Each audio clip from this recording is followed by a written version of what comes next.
Tu as des amis, une feuille personnage et une fin de semaine réservée pour jouer à Donjons et Dragons?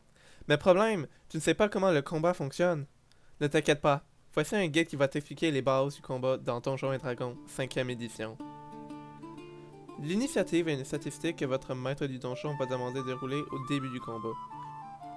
Vous lancez un des 20 et ajoutez votre bonus d'initiative et voilà. L'initiative est utilisée pour savoir l'ordre dans lequel les personnages vont jouer durant le combat. Le premier qui joue est lui qui a roulé le plus gros chiffre et le dernier est le plus petit. Lorsque c'est ton initiative, tu peux prendre ton tour. Quand tout le monde a eu son tour, c'est considéré comme une ronde complète de combat.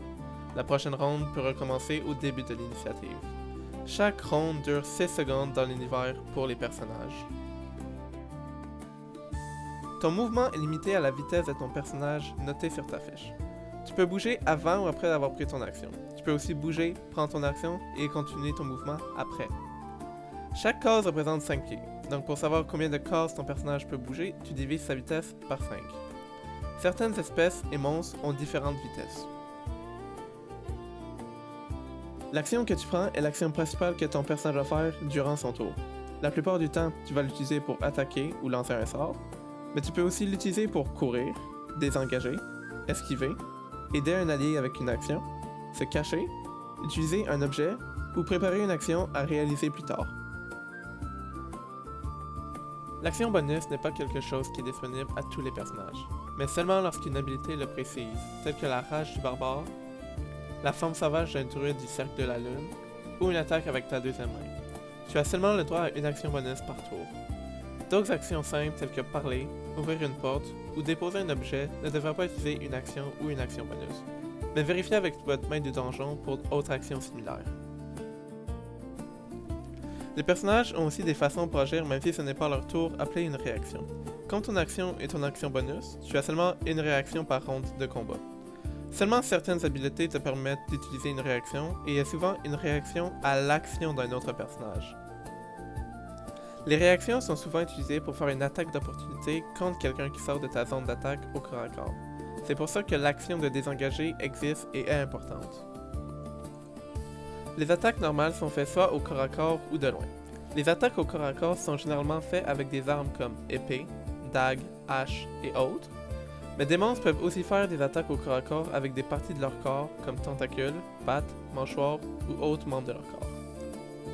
La majorité des armes au corps à corps ont une portée de 5 pieds. Si leur portée est plus grande, ils auront une propriété spéciale appelée Reach, ce qui leur permet d'ajouter un autre 5 pieds. Ces armes sont glaive, hallebarde, lance, pique et fouet.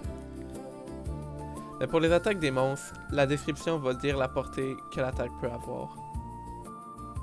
Les attaques de loin sont faites avec des armes qui ont une longue portée, telles un arc, une arbalète, ou avec des armes que tu peux lancer, comme une dague, des haches et autres. Dans leur propriété, tu peux voir leur portée. Le premier chiffre est la portée normale, mais le deuxième est la longue portée. Donc si tu essaies d'attaquer quelqu'un plus loin que le premier chiffre, tu auras des avantages. Mais qu'est-ce que le désavantage? Lorsque tu as des avantages, tu roules 2 fois ton D20 et tu prends le plus petit résultat. Tes avantages peuvent être donnés à un ennemi avec une habileté ou un effet de statut tel que l'aveuglement. Alors qu'avantage est l'opposé. Tu roules 2 fois ton D20 et tu prends le plus grand résultat. Avantage peut être donné à un allié ou à soi-même avec une habilité ou une action, comme attaquer après avoir été caché. Lorsque ton personnage prend des dégâts et qu'il tombe à 0 point de vie, il tombe inconscient. À chaque tour, il devra faire un jet de sauvegarde de mort. S'il roule un 1, ça va compter comme 2 échecs. S'il roule entre 2 et 9, ça va compter comme 1 échec. S'il roule entre 10 et 19, ça sera 1 succès. Et s'il roule un 20, il va reprendre 1 point de vie.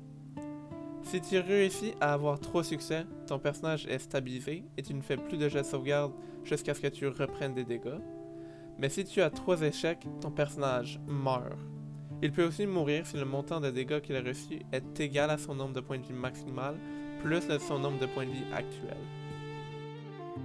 Voici maintenant un exemple de combat complet.